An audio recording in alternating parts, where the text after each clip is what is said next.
అమ్మ సరిమిలమ్మ గారికి, కాంగ్రెస్ పెద్దలందరికీ కూడా నా నమస్కారాలండి.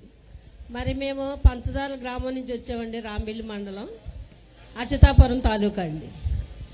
అయితే మేము చాలా రోజులు బట్టి, ఇప్పటికి లేదంటే దగ్గర 40 రోజులు బట్టి మేము సమ్మె చేస్తున్నామండి.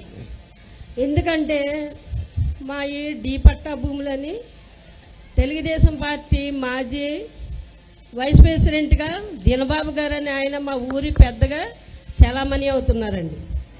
ఆయన ఏం చేశారంటే, మీకు మీ భూములన్నీ కూడా మంచిగా చేసిస్తామని రుద్దు తుఫాను కొట్టుకుపోయిన చెట్లని వాటిని అన్నిటిని కూడా పీకి పాడేసి గోతులెట్టి కోరీల కింద చేసేసి మాకు న్యాయం చేస్తానని చెప్పి మమ్మల్ని మోసం చేశాడండి.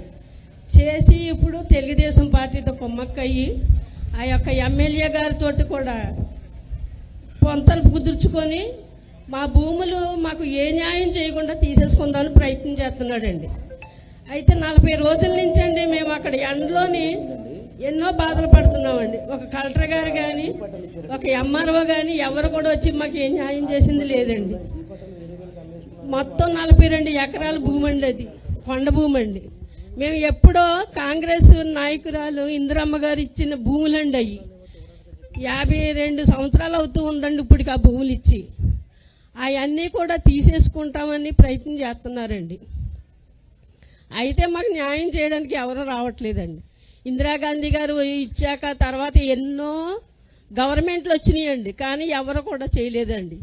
కానీ ఏ అధికారి కూడా వచ్చి మమ్మల్ని కలిసి మీకు న్యాయం చేస్తామన్న మాట కూడా అనట్లేదండి.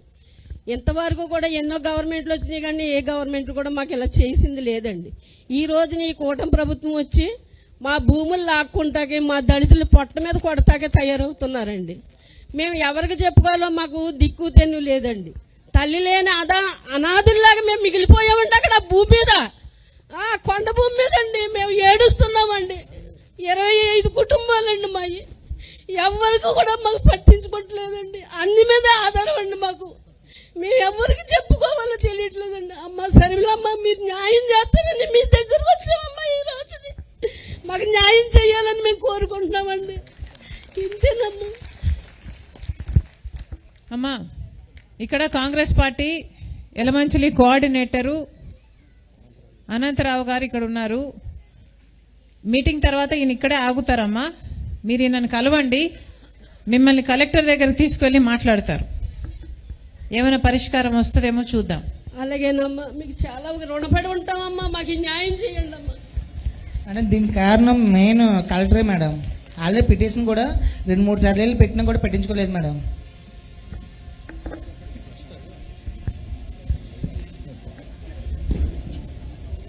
హలో అమ్మా, నమస్కారం అండి. మా 30 సంవత్సరాలు బట్టి కొంప లేకుండా తిమ్మరాజపేట మా ఇల్లు, తిమ్మరాజపేట నుంచి అవకమ్మాయికి మా ఇల్లు ఆ అమ్మాయికి రాశారండి. ఇల్లు లేక అరిపాలెం వెళ్ళిపోయాము అద్దెకి ఉన్నాం. 30,40,000 అద్దె. అద్దె కట్టుకో ఒక్క కొడుకు, ఆ కొడుకు 2 పిల్లలు, అలాగే బాధలు పడి ఇచ్చేస్తున్నామండి. మాకు పంపు లేకుండా చేశారండి తిమ్మరాజపేటలోను. ఇచ్చామా, ఇల్లు రాసామన్నారు. అడిగితే చూద్దాంలే అంటున్నారమ్మా. ఇప్పటికి వచ్చి పంపలేదు మాకు. నా కొడుకు, ఒక కొడుకు కచ్చిపాడి పెంచుకొస్తున్నారు మమ్మల్ని.